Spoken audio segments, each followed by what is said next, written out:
जिनकुल में पैदा होने के बाद भी जिनेंद्र भगवान की वाणी को ना सुनना चाहते हैं ना समझना चाहते हैं। तो आचार्य भगवंत कहते हैं कि बहुत अच्छी व्यवस्था गुरुदेव ने बताई कि जब कोई सीधा ना समझे तो उसको उल्टे तरीके से भी समझा देना पड़ता है। विनम्र सागर, हमने कहा उल्टा तरीका क्या होता है महाराज?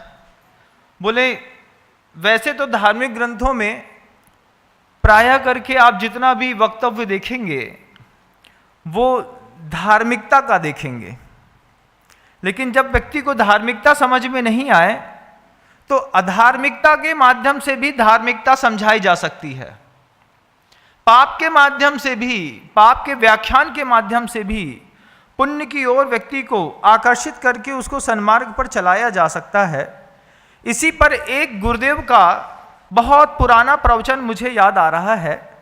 उसी प्रवचन को मैं आपके सामने रखने का प्रयास कर रहा हूं। आचार्य भगवंत ने एक बार जब पपौरा जी से आगे आने वाले थे तो सेसई गांव पड़ता है एक, पपौरा के आगे, उसके आगे एक छोटा सा और गांव पड़ता है। उस गांव में गुरुदेव का उद्बोधन था। आचार्य श्री जी ने रावण और लक्ष्मण के संवाद को जिस खूबसूरती के साथ जनमानस में रखा, हो सकता है उसका कैसेट भी अब आपके पास उपलब्ध ना हो सकता है किसी गैजेट्स में वो चीज़ आपने कभी ना पढ़ी हो, ना सुनी हो, क्योंकि हमने भी कभी नहीं सुनी। एक दिन ऐसे ही शाम का मौका लगा, गुरुदेव के साथ बैठ करके वैयावृत्ति चल रही थी और आचार्य श्री जी के स्वयं के मुख से ये बात निकल पड़ी। वह बात थोड़ा और व्यवस्थित करके मैं आपके सामने रखने का प्रयास करूं कि जब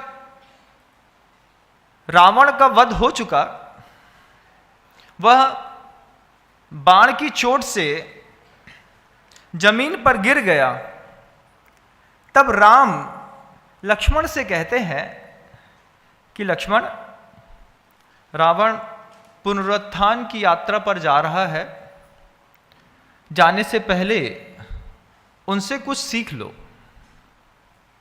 लक्ष्मण को लगा कि भैया रावण से सीख लें। बोले हाँ लक्ष्मण, रावण भक्ति और तप के मामले में राम से भी ज्यादा आगे का है। जितनी भक्ति रावण के अंदर है उतनी भक्ति राम के अंदर भी नहीं है। जितना तप रावण ने किया है उतना तप मैंने भी आज तक नहीं किया है। भक्ति और तप के मामले में रावण राम से ज्यादा बलशाली है। अपने आप को रखिएगा रावण की जगह, समझ में आएगा धीरे धीरे महाराज कहां पे चोट करना चाहते हैं। गुरुदेव कहते हैं कि भक्ति और तप में इतना बलशाली होने के बाद भी रावण आज धरती पर गिर गया है बाण की चोट खा करके। अभी उसमें प्राण बाकी है, उसके प्राण निकले उसके पहले उसके अनुभव का लाभ ले लो। आपसे भी कहना चाहते हैं कि आपके जीवन में जो कोई इष्ट है उसके प्राण निकलें, उसके पहले आप भी कुछ जीवन का लाभ ले लो। रावण के पास लक्ष्मण पहुंचता है, राम के कहने पर हाथ जोड़कर विनय के साथ कहता है, हे महापंडित, जब तक आप धरती पर खड़े थे, हाथ में शस्त्र था, तब तक मैं आपको शत्रु के रूप में देखता था। अभी आप धराशायी हो गए हैं, शत्रुता भी धराशायी हो गई है। यह अबोध लक्ष्मण आपके चरणों पर कुछ ज्ञान प्राप्ति के निमित्त से आया है, मुझे कुछ ज्ञान दीजिए।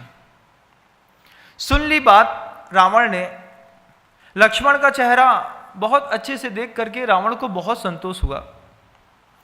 रावण अंदर से वो बात कहता है।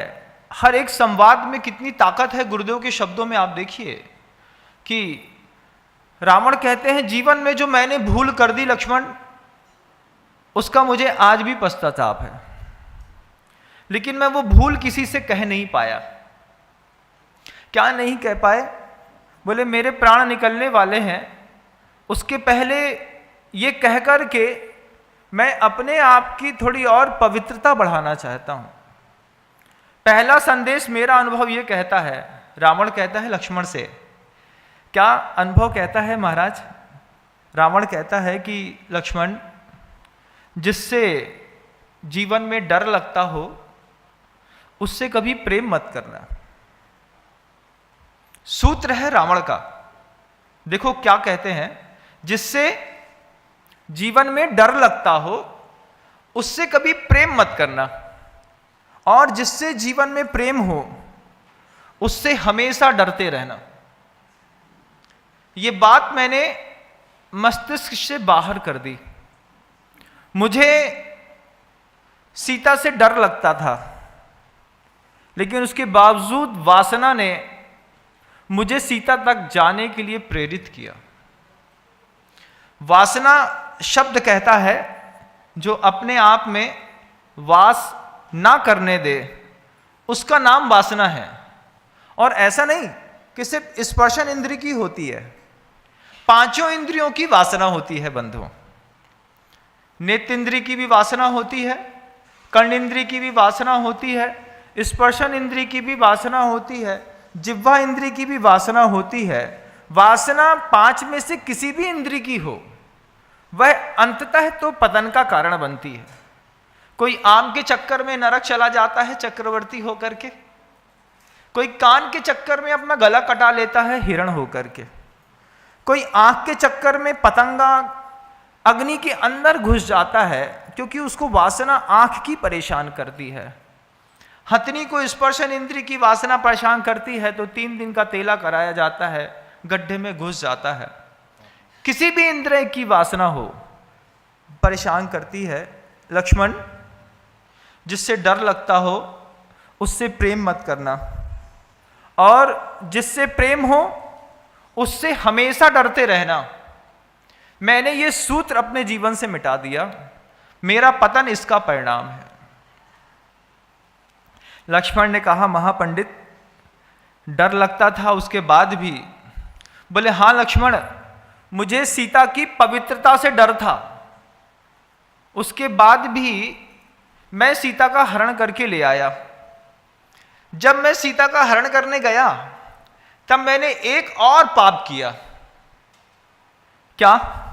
तो लक्ष्मण कहते हैं मैंने भेष की कीमत खत्म कर दी। जय जिनेंद्र, अगर आपको मेरी वीडियो अच्छी लगती है तो प्लीज़ मेरे चैनल को सब्सक्राइब करिए, लाइक करिए, शेयर करिए। इसी तरह से अपना प्यार मुझे देते रहिए।